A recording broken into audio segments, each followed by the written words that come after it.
Salut à tous et bienvenue une fois de plus sur notre chaîne Crypto Mobile. Ici, nous informons la communauté francophone sur tout ce qui est récent sur le Pi Network. Et actuellement, il s'agit des KYC et des réponses à toutes les questions que vous vous posez concernant le KYC actuellement.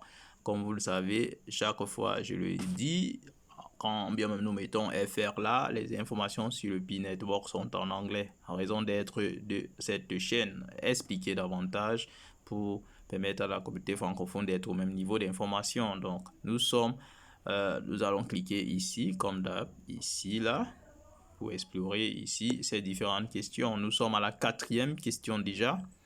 Quatrième question, nous avons répondu à 1, 2, 3 déjà. Pour les nouveaux venus, allez dans nos précédentes vidéos, vous allez voir toutes les réponses en français. Question 4, celle-ci, donc je vais la lire.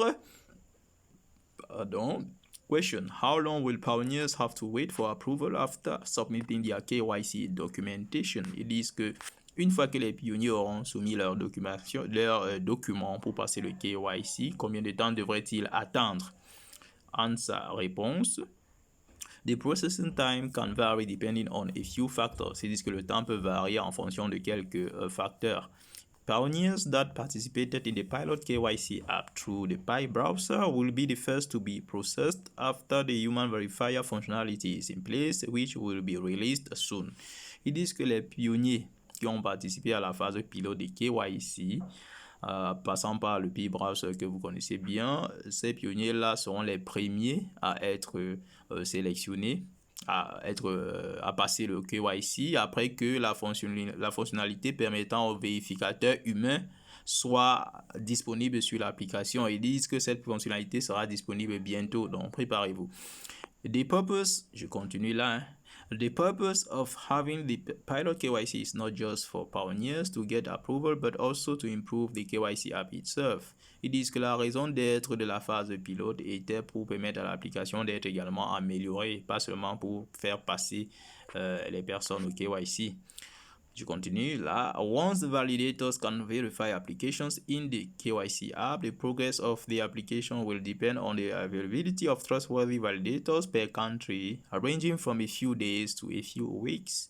Et d'ici une fois que les personnes en charge de valider les requêtes, les demandes de KYC dans l'application KYC, donc une fois qu'ils pourront le faire, le processus de ces demandes va dépendre de la qualité des personnes qui vont se charger de les valider et de leur disponibilité selon les pays. Et donc, tout ça va donc prendre entre quelques jours et quelques semaines. Ça veut donc dire quoi? Qu'il y aura des pays où les gens seront dynamiques. J'ai confiance aux pays comme la France, le Burkina Faso, les gars, la Côte d'Ivoire, le Cameroun et les autres vont suivre. Donc, ceux qui seront plus dynamiques, ça va aller plus vite. Je continue là. Il dit, that's why it is important for the community to motivate enough validators to join the workforce and help verify pioneers in their country once the validator portal is open. C'est très intéressant. Ils disent donc c'est la raison pour laquelle nous devons être actifs et motiver le plus possible de personnes à joindre la communauté des personnes qui vont se charger de valider les KYC dans nos différents pays. Et je le répète encore, j'ai confiance à ceux de la France, du Burkina Faso, de la Côte d'Ivoire, du Cameroun, du Togo, du Bénin. On continue. If a pioneer has submitted a name update appeal, additional time may be required. Ils disent que si un pionnier a soumis une requête concernant la modification de son nom, du temps additionnel peut s'appliquer. Donc, ils peuvent un peu rallonger le temps s'il y a des personnes qui veulent modifier leur nom. Je continue. KYC results will also depend on your name matching with your Pi account, screening against government AML and anti-terrorism sanctions list, and if the account has a scripting or policy violation history. Ici, c'est important, c'est les questions de sécurité. Est-ce que les résultats du KYC vont aussi dépendre du fait que votre nom corresponde sur votre document et votre compte?